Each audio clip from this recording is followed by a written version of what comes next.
Welcome to part 5 of the Getting Started tutorial series. Once you're finished adding the services to your account, you're ready to start adding staff members. Staff member is a term used to describe who or what appointments are assigned to. We recommend adding the services to your account first because when adding staff members, you'll be able to specify what services are offered for each staff member. The term staff member may be labeled differently in your account, such as tutor, groomer, counselor, or something completely different and specific to your business. No matter what term you've used, the process for adding staff members and creating schedules will be the same. To get started, click on the Staff Members tab at the top of your account. Remember that if you've changed the default term for staff members, you will need to select that specific tab. After accessing the Staff Members section, click on the Add New Staff Members link. Next, complete the staff member profile form. The form is shown in 4 sections: general information, profile information, schedule, and services offered. The general information section will let you add the basic staff member information, such as name, contact information, and tax ID number. The most important fields to complete in this section are screen name and email address.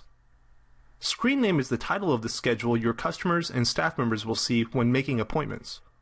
If you're allowing email notifications to be sent to staff members, such as the appointment cancellation notifications, the emails will be sent to the address added to the general information section of the staff member's profile.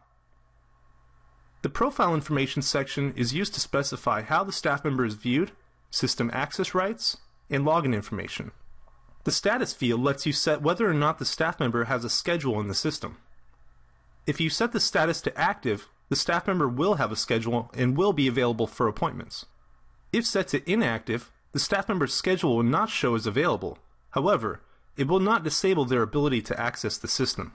This is useful when adding a user such as a receptionist who schedules appointments for others but does not offer appointments themselves.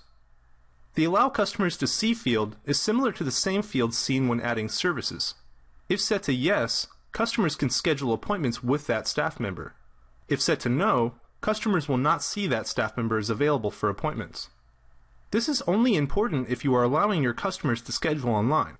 Setting this field to No will not disable the ability to schedule appointments with that staff member from site administration.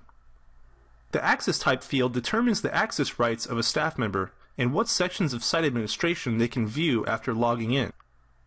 If you're unfamiliar with the 5 access levels, click on the question mark icon next to the field to see a description of each access type. If you're adding the login information for other staff members and you want to add additional security, click on the Temporary Password checkbox. This makes the password you created temporary and will automatically prompt the staff member to change their password once they log in. This way, each staff member is the only person that knows their password. At any given time, users with the headquarters and location administrator access types can change the passwords of any other staff members. The Schedule section is where you can add a weekly recurring schedule for a staff member. This is the easiest way to create a schedule that repeats each week. If the staff member you're adding has a schedule that does not repeat each week, you will want to later use the Schedule Exceptions or Schedule Templates features to customize their availability. The last step when adding a staff member is to specify what services they offer. By default, everything is selected here, including the cost and duration fields. If you need to customize the cost or duration at the staff member level, you can do so here. Changing these values will not affect your default service settings. Just remember, if you're changing the duration or time to complete settings, be sure to keep it in increments of your appointment start time setting, Appointments Preference Number 1, found in the Settings section of your account.